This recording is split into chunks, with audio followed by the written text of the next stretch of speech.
zar de la droga, capítulo 14. Clyde. Marco Antonio Haro Portillo, que prefería le llamasen Marco de Haro, había despertado la curiosidad de las autoridades norteamericanas desde que los informantes lo identificaron como uno de los pistoleros que había asesinado al hijo de Fermín Arévalo, dando inicio al sangriento enfrentamiento entre las dos familias de Ojinaga. Se pensaba que era el principal elemento de Pablo Acosta encargado de hacer valer su justicia, y los investigadores de espionaje contra el narcotraficante lo consideraban como el segundo o tercer hombre en importancia dentro de la enorme organización de Pablo, como ejecutor al servicio de Pablo. La policía de los Estados Unidos sospechaba de que Marco había asesinado a 2 hombres en Hobbs, Nuevo México, en septiembre de 1983 y a otro hombre en Odessa en marzo de 1985, siguiendo las órdenes de Pablo en Ojinaga. Marco se hizo acreedor al sobrenombre de El Carnicero de Ojinaga por el número de personas que se creía había asesinado en el pueblo fronterizo. El atentado más brutal que se atribuía tuvo lugar en febrero de 1984, cuando 3 hombres jóvenes fueron acribillados a muerte mientras se encontraban sentados en un restaurante a una cuadra de la plaza principal. 2 pistoleros, de los cuales se dice que uno era Marco, entraron al lugar y los abatieron antes de que tuvieran oportunidad de ir por sus armas. A través de fuentes de información, los agentes de inteligencia norteamericanas se enteraron de que Marco llegó a Ojinaga en 1976 procedente de Sonora. Su padre había sido oficial de la policía, en tanto que su madre se había dedicado al narcotráfico. Al principio, Marco había trabajado como guardaespaldas y chofer de un funcionario mexicano de aduanas en el pequeño pueblo fronterizo de Sonoita, al otro lado de la igualmente pequeña población de Lukeville, Arizona. Cuando el oficial fue transferido a Ojinaga, Marco se fue con él. Una vez en Ojinaga, Marco no tardó en verse involucrado en el floreciente mundo de las drogas. Para cuando Becky llegó a Ojinaga, Marco poseía una hermosa casa blanca de estilo mediterráneo, espléndidamente amueblada y con una enorme antena parabólica en el patio. Era la mejor casa de la calle. Trabajó en estrecha colaboración con Pablo hasta principios de 1984. Después, varios informes señalaron que fue arrestado y encarcelado en Tampico bajo los cargos de posesión de arma, o que había sido enviado fuera de Ojinaga porque estaba matando a muchas personas, lo cual hacía que las autoridades mexicanas empezaran a ejercer una gran presión sobre la mafia de Ojinaga. Más tarde, el calvo narcotraficante le comentó a Becky que había trabajado durante un año en la Policía Federal Mexicana, asegurándole que estaba vinculado con la oficina mexicana de la Interpol. Ella se negaba a creerle esto último, hasta que un día le enseñó una credencial de la policía. Era una placa del tamaño de una cartera perteneciente a la Policía Judicial Federal Mexicana.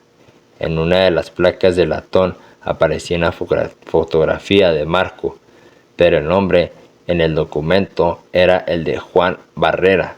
En la otra placa figuraba la palabra Interpol arriba de los colores verde, rojo y blanco de la bandera mexicana. Aún así, ella dudaba de la autenticidad hasta que Marco empezó a ser visitado por un amigo a quien a veces llamaba Juan. Charlaban animosamente de los buenos tiempos en la Ciudad de México, cuando trabajaban para la división de la Interpol, dependiente de la Policía Federal Mexicana. Él también tenía otras credenciales policíacas. La DEA obtuvo una historia que consideraba auténtica referente a una ocasión en 1984 en que Marco y un piloto aterrizaron en el aeropuerto de Torreón con un cargamento de marihuana. El aeropuerto estaba atestado de soldados y vehículos militares y el piloto no quería descender. Cualquiera hubiera podido detectar la droga con solo asomarse a la cabina del avión. Marco le dijo que no se preocupara, que estaban protegidos. Aterrizaron y el piloto condujo la nave hasta las bombas de combustible. Marco mostró una credencial de la Dirección Federal de Seguridad, la casi secreta Policía Política de Secretaría de Gobernación de México, y solicitó le entregasen un documento específico para firmarlo, citando el nombre y el número de este. Después de cargar combustible, despegaron de nuevo. O bien era una muestra de insólita desfachatez, o simplemente no tenía que preocuparse en absoluto de la presencia de los militares. Los agentes de narcóticos norteamericanos se inclinaron por lo último. Después de su permanencia en la Ciudad de México, Marco regresó a Ojinaga aproximadamente 6 meses después de que Sammy fuera condenado en Pecos. Cuando Pablo lo contrató por primera vez en 1979, Marco trabajó como chofer, guardaespaldas y mensajero, realizando tareas generales como escoltar cargamentos de marihuana y vigilar los plantíos de esta hierba. Después de asesinar a Lili, Marco se convirtió en el ejecutor de Pablo y empezó la serie de asesinatos que le adjudicaron el sobrenombre de El Carnicero de Ojinaga. Cuando Marco regresó a Ojinaga, después de haber trabajado con la Policía Federal en la Ciudad de México, ya había montado su propia organización, capaz de llevar grandes cantidades de droga a la frontera, un nuevo nivel que ponía a Marco a la altura de Pablo. Este lo tomó como socio y juntos trabajaron en los negocios de mayor envergadura. Dentro de lo que era característico de la mafia mexicana de las drogas, Marco podía hacer sus negocios de manera independiente de Pablo. Lo único que tenía que hacer era pagar el porcentaje por el derecho de operar en la plaza del zar de la droga. Una de las primeras inversiones fuertes que Marco y Becky hicieron juntos fue la preparación de un acre de marihuana en un pequeño rancho que tenía Marco en las montañas, 80 kilómetros al sur de Ojinaga. La propiedad abarcaba 15 acres de terreno al pie de una montaña. Contaba con un par de construcción de hormigón, una barraca, un invernadero provisional, un pozo profundo, una bomba para extraer agua del suelo y un generador a base de gasolina para obtener electricidad. Marco y Becky se dirigieron a las montañas de Oaxaca a bordo de una avioneta particular y allí compraron semillas de marihuana por un valor de $25,000 a un conocido de Marco que tenía plantíos de marihuana en lo más recóndito de las montañas. De regreso de Ojinaga contrataron a experimentados trabajadores del campo para que presentaran el terreno de un acre que iban a destinar para el plantío. Debido a las heladas temperaturas que a veces había en la noche, tenían que dejar que las plantas germinaran en macetas dentro de una construcción de hormigón, la cual mantenía caliente durante la noche con reflectores alimentados con el generador. Cuando los plantones tenían unos 80 centímetros de alto, los trabajadores los trasladaban al campo bajo la vigilancia de Marco. Marco le asignó a alguien la tarea de capataz y distribuyó rifles de asalto para defenderse contra los intrusos. Muy pocas eran las personas que tenían que quedarse allí durante los 3 meses que abarcaba el periodo de crecimiento a fin de mantener el plantío libre de maleza y decepar las plantas macho de marihuana. Durante la experimentación que se dio en los años 60 y 70, los cultivadores de marihuana se dieron cuenta de que las plantas hembra contenían la concentración más elevada de resinas psicotrópicas, características de cáñamo, pero que la concentración disminuía si la planta era polinizada. Marco sabía que era crucial decepar las plantas macho tan pronto como fuesen detectadas. Al observar el trabajo que implicaba el producir un terreno de tan solo un acre, Becky quedó profundamente impresionada del alcance que tenían las operaciones de cultivo de marihuana de Pablo. Se enteró de que contrataban indios para que cultivaran pequeños plantíos a lo largo del río Conchos. Se enteró también de que operaba cuando menos un extenso campo de su propiedad y que probablemente tenían mucho más. En una ocasión visitó una plantación de 40 acres al sur de San Carlos. Los campos estaban en la ladera de una colina y eran irrigados con agua de primavera que bajaba en cascada de un acantilado. Se daba cuenta de que la inversión debía ser enorme, pero también así lo eran las ganancias. Marco Antonio Haro Portillo, alias Marco de Haro, era el esbiro de Pablo Acosta y el pistolero que dio inicio a una guerra de drogas en Ojinaga, al matar al hijo de Fermín Arévalo. Esta foto fue tomada poco después de que de Haro fuera arrestado en Odessa, Texas, el 20 de noviembre de 1985, por cargos de tráfico de cocaína, marihuana y heroína. Foto cortesía de la comisaría del condado de Héctor. Continuamos con el libro. Marco y Becky frecuentemente acudían a su rancho a inspeccionar la marihuana y divertirse en grande. Cuando la cosecha llegaba a finales de octubre, transportaban a los trabajadores hasta el rancho. Una tarde en esa época llevaron a un grupo de mariachis. Pablo llegó después ese mismo día con su grupo de pistoleros. Mientras los mariachis se encargaban de tocar, los narcotraficantes preparaban una barbacoa de chivo, bebieron cajas de cerveza, se dedicaban a bailar y a divertirse bajo el azul cielo del desierto y a fumar cocaína pura. Becky era la única mujer entre varias docenas de hombres. Por la forma en que gritaba órdenes en un español híbrido, los trabajadores empezaron a llamarla la jefa. A todo el mundo le causaba gracia los errores que cometía en español. Marco, cuyo apellido modificado de Haro denotaba ya un desdén hacia sus orígenes humildes, quería que todo el mundo lo llamaran el príncipe de León. Sin embargo, a Becky le parecía que lo que decía era pinche pelón, sobrenombre que prevalecía sobre el otro. Un acre de terreno producía aproximadamente 1 tonelada de cotizadas colas, la parte superior de la planta de la marihuana donde se concentra la mayor parte de la resina. Las colas, acomodadas en fardos, se envolvían en amplias hojas de celofán y se aseguraban con cinta de estaño.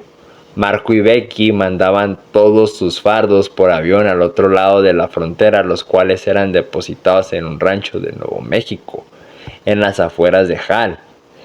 Hasta donde sabía, nunca hubo una sola confiscación de marihuana por parte de las autoridades norteamericanas, aun cuando Pablo no había invertido ningún dinero en el plantío y no levantó un solo dedo para ayudar. Él cobraba un porcentaje de las utilidades que producía la venta de la marihuana.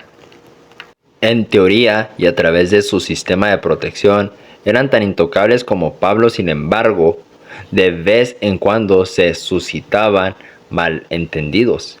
En una ocasión, a mediados del verano de 1985, Marco, Becky y varios hombres fueron detenidos por una escuadra de soldados y llevados a la guarnición del centro a fin de interrogarlos.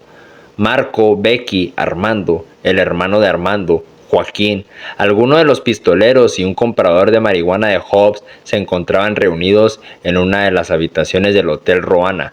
El comprador quería adquirir 250 kilos de marihuana y estaban arreglando los detalles de la transacción, el precio, cómo y dónde se iba a entregar, cómo y cuándo se iba a realizar el pago y otros detalles apremiantes de la operación.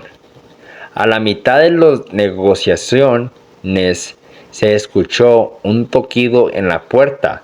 Alguien abrió y de inmediato irrumpieron 4 soldados acompañados de un oficial del ejército. el cual se aprestó a gritar: «¡Manos arriba!». Los soldados desarmaron rápidamente a todo el mundo, les ataron las manos a la espalda y los condujeron hasta la derruida guarnición de adobe situada a unas cuantas cuadras de allí. Teniendo Pablo arreglos con los militares, se suponía de que no debía haber sido molestados por ningún oficial del ejército. Marcos imaginaba que el oficial era nuevo en la ciudad y quería presionarlos para que les diera dinero. Normalmente Marcos se hubiera concentrado a sacar sus credenciales policíacas y a con ello enviar de retirada al oficial, pero no se había ocupado de llevarlas consigo. No cesaba de decirle al oficial que trabajaba para Pablo Acosta que éste tenía arreglos con el ejército. Finalmente el oficial consintió en que Marco hiciera una llamada. Habían estado allí cerca de 4 horas cuando de pronto irrumpió en el cuarto un Pablo enfurecido. Se dirigió con el oficial a uno de los cuartos continuos y habló con él en voz baja. Minutos más tarde, Pablo volvió con las armas confiscadas y empezó a devolvérselas a cada uno de ellos. «Vámonos», dijo. Se dirigieron de regreso al Hotel Roana. Pablo todavía seguía enojado. Una vez en la habitación, dijo: «Cuéntame lo que sucedió, quiero saber todos los detalles». Marco hizo una exposición rápidamente de los acontecimientos, mientras Pablo asentía con la cabeza y de vez en cuando hacía preguntas. Acabó por decir que iba a encargarse de ese asunto.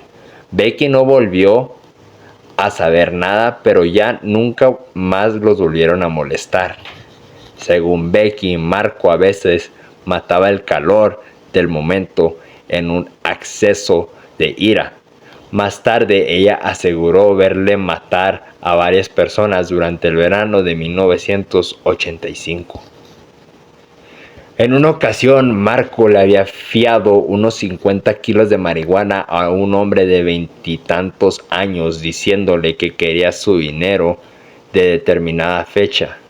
Llegando ese día, Marco y Becky se estacionaron frente a una derruida casa de adobe pintada de color verde pastel, en una desolada calle al pie pronunciado declive que conducía hacia el centro de Ojinaga. Vieron que fuera estaba estacionada una pick-up nueva. Marco tocó la bocina varias veces. Salió una mujer con un vestido gastado llevando en brazos una bebé, la cual le dijo a Marco que su esposo no estaba en el pueblo. Marco entró a la casa y lo encontró sentado en la orilla de un sucio colchón. Los hombres salieron al exterior. Marco tenía la costumbre de mover mucho las manos cuando hablaba. Becky oyó cómo le decía que no le gustaba que le vieran la cara de tonto, que le pagara el dinero que le debía. El joven hombre descamisado seguía insistiendo en que no tenía dinero. Marco por su parte le decía: «Bueno, ¿cuánto dinero tienes? Dame lo que tengas y ya miras pagando después el resto, pero dame ahora una parte del dinero». Para entonces Becky ya sabía que a Marco le obsesionaba la idea de que lo respetaran y que podía enfurecerse cuando se sentía desairado. Sin embargo, Becky no contaba con la relampagueante velocidad de que Marco se llevó la mano al cinto donde guardaba su 45 automática. Marco apuntó el cañón a escasos centímetros del rostro del joven y tiró el gatillo. La bala se le incrustó entre los ojos con la fuerza de un marro y le mandó despedido hacia atrás en dirección al patio de tierra. Aterrorizada, Becky se había apresurado a subir de nuevo a la Bronco. No podía creer la precipitada e irreversible brutalidad. Con frialdad, Marco bordeó el vehículo y de brinco se puso al volante. Más tarde, en un departamento donde Becky se estaba quedando, Marco le dijo que todo lo que el tipo debió haber hecho fue darle algo de dinero, cualquier cantidad. a fin de que él no se sintiera como un tonto. Pero el tipo no iba a hacerlo. Era una escoria que merecía morir. No se ocupaba de cuidar a su familia. Había acudido a él con la lacrimosa historia de que estaba arruinado, de que su familia estaba hambrienta y su esposa necesitaba operarse. Marco le había dado dinero y luego le fió marihuana. Lo había ayudado y se había mostrado generoso con él. Y luego resultó que el individuo andaba conduciendo una camioneta nueva, la que estaba frente a la casa, y sin embargo no podía pagarle a Marco. Le estaba viendo la cara de tonto y por eso fue que lo mató. Marco procedió a explicarle. Becky no expresó su opinión, pero era evidente que ella no pensaba que valiese la pena matar a alguien por 5 kilos de marihuana. Con frecuencia, a Marco le gustaba instruir a Becky en cuanto a su filosofía del negocio. No importaba que alguien te debiera $1 o $1,000,000, la situación debe manejarse de la misma manera, le decía. Si baja la guardia, alguien se va a aprovechar de ti. Te estafan o te ven la cara. Él había bajado la guardia y el tipo había tratado de aprovecharse de él. Marco había preparado algunos cigarrillos de cocaína pura mientras hablaba. Aparentemente perdiendo interés en el tema, le mencionó un pequeño restaurante cerca del centro. Era pleno verano y hacía un calor insoportable en Ojinaga. Fueron al lugar y ordenaron un par de sodas de cereza y lima. Un día Becky le preguntó a Marco si no sentía a veces remordimiento o tenía pesadillas a causa de los asesinatos que había cometido. No, dijo, ellos tenían que morir. ¿Y cómo puedes vivir en paz contigo mismo? Quiero decir, sabiendo que has dejado familias sin esposo y has dejado muchachos fuera del ciclo de la vida. ¿Cómo te sientes al respecto? ¿Alguna vez piensas en eso? No. ¿Nunca tienes sueños acerca de ello? No, en realidad no, respondió Marco. Ellos tenían que morir. Y ese fue el final del capítulo 14 de Zar de la Droga, llamado Clyde. Voy a dar mi resumen de este capítulo. Zar de la Droga, capítulo 14, Clyde. Marco era un hombre violento que llegó a Ojinaga, era procedente de Sonora.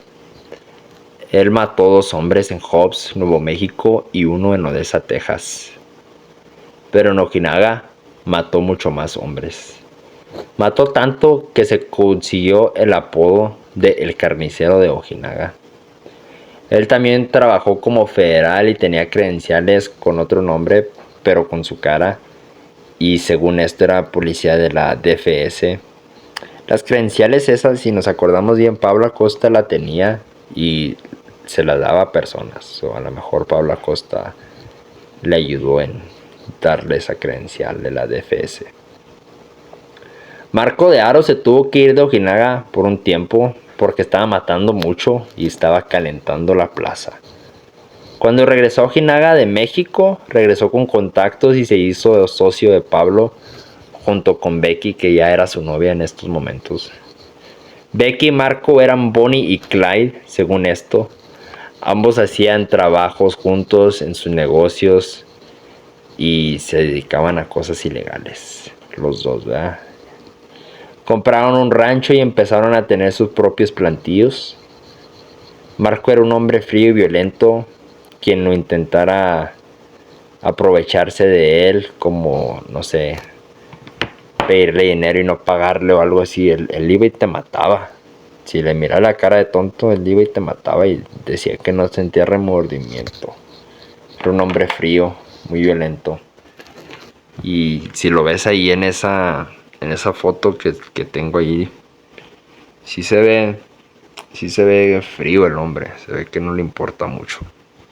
Pero bueno, este fue el final del capítulo 14, llamado Clyde. Bonnie y Clyde, ya leímos los 2 capítulos, Bonnie y Clyde.